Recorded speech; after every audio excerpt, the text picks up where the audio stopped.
10 साल पहले 36 रुपए करोड़, आज 122 रुपए करोड़ प्लस, नेता वही, लेकिन संपत्ति 3 गुना कैसे हुई? दुष्यंत चौटाला की फाइनेंशियल फाइल आज खोलते हैं। दुष्यंत चौटाला, पूर्व डेप्यूटी सीएम, युवा चेहरा, बड़ी राजनीतिक विरासत। लेकिन आज सवाल राजनीति का नहीं है, आज सवाल है पैसे का, संपत्ति का और 10 साल में हुई ग्रोथ का। चुनावी हलफनामे का डेटा क्या कहता है?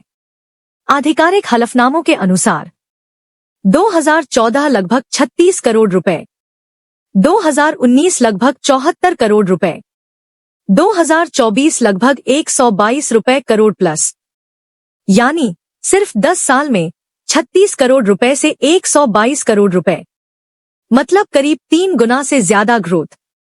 अब सवाल ये नहीं कि अमीर क्यों है, सवाल है इतनी तेज ग्रोथ कैसे हुई? पैसा रखा कहाँ है? हलफनामे के अनुसार कुल संपत्ति 2 हिस्सों में है। इमूवेबल एसेट्स लगभग 78 करोड़ रुपए, मूवेबल एसेट्स लगभग 44 करोड़ रुपए, यानी पैसा सिर्फ बैंक में नहीं पड़ा, बल्कि हरियाणा, दिल्ली, एनसीआर में जमीन, commercial properties, shopping area, residential assets, unlisted कंपनियों में निवेश, bank deposit, gold, diamond, jewellery, मतलब एक फुल स्केल इन्वेस्टमेंट एम्पायर। सरकारी सैलरी से कितना बनता है? अब सबसे जरूरी सवाल, अगर कोई नेता एमपी, एमएलए, डेप्यूटी सीएम रहा हो तो 10 साल में सरकारी इनकम कितनी बनती है? MP salary plus allowances 1.5 crore, minister बटा deputy CM income 1.52 crore, total 10 years लगभग 3 रुपए से 4 करोड़ रुपए। अब कंपेयर करो, सरकारी इनकम 3-4 करोड़, डिक्लेयर्ड एसेट्स 122 रुपए crore plus, reality gap difference कितना? करीब 30x से 40x गैप। और यही वो पॉइंट है जहां पब्लिक सवाल पूछती है, क्या ये सब बिजनेस ग्रोथ से आया? क्या ये इनहेरिटेड एसेट्स थे? क्या प्रॉपर्टी अप्रिसिएशन हुआ? या पॉलिटिकल एक्सेस ने रोल प्ले किया? क्योंकि सवाल पूछना लोकतंत्र में गलत नहीं होता। सबसे बड़े सवाल, इतनी तेज वेल्थ ग्रोथ कैसे हुई? 16 रुपए करोड़ प्लस लोन्स एडवांसेस किस नेचर के हैं? अनलिस्टेड कंपनीज का वैल्यूएशन कैसे तय हुआ? राजनीति और बिजनेस ओवरलैप कितना है? पब्लिक ऑफिस होल्ड करते समय कॉन्फ्लिक्ट ऑफ इंटरेस्ट था या नहीं? इंपॉर्टेंट क्लैरिफिकेशन, यहां एक बात साफ कर दें, हलफनामे में जो आंकड़े हैं वो उम्मीदवार द्वारा आधिकारिक तौर पर घोषित किए गए हैं। कोई आरोप साबित नहीं है, कोई क्रिमिनल कन्विक्शन नहीं है, कोई गैरकानूनी बात दस्तावेज से स्वतः सिद्ध नहीं होती।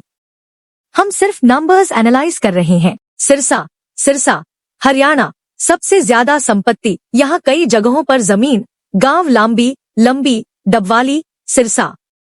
21 एकड़ कृषि भूमि इनहेरिटेड, लांबी, दूसरी जमीन। 9 एकड़ कृषि भूमि खरीदी गई, गांव चौटाला, सिरसा डबवाली। छोटी जमीन कनाल में, पंजुआना, सिरसा। 7 एकड़ non agriculture land, Barnala road, Vaidwala, Sirsa. Commercial plus जमीन, अनाज मंडी, डबवाली, सिरसा। दुकान कमर्शियल प्रॉपर्टी मतलब सिरसा जिला मुख्य जमीन और बिजनेस हब। फरीदाबाद, हरियाणा।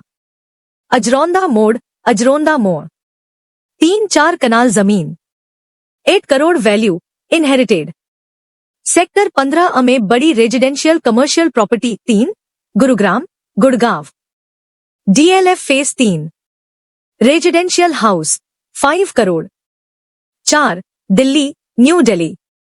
वसंत कुंज, फ्लैट 2.5 करोड़। 5, करनाल, हरियाणा। खरीदी गई जमीन 2+ करोड़ वैल्यू। कुल मिलाकर समझ, जमीन और प्रॉपर्टी मुख्य रूप से सिरसा सबसे ज्यादा, फरीदाबाद, गुड़गांव, दिल्ली, करनाल। आसान भाषा में, गांव प्लस जिला सिरसा बेस, कृषि plus commercial, NCR, Gurgaon, Delhi, Faridabad, high value property, 10 साल की सरकारी सैलरी।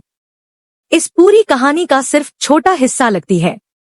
असल कहानी है real estate expansion, asset growth, investments network, financial structuring. और इसी वजह से दुष्यंत चौटाला की फाइनेंशियल प्रोफाइल सिर्फ एक एफिडेविट नहीं, बल्कि इंडियन पॉलिटिक्स में वेल्थ क्रिएशन का एक केस स्टडी बन जाती है। नेता जब वोट मांगता है तो जनता उसका विजन देखती है, लेकिन जब एफिडेविट आता है तो जनता उसकी रियलिटी भी देखती है। यह सामग्री केवल सार्वजनिक रूप से उपलब्ध शपथ पत्र, एफिडेविट और डेटा के विश्लेषण पर आधारित है। किसी व्यक्ति की छवि को नुकसान पहुंचाने का उद्देश्य नहीं है।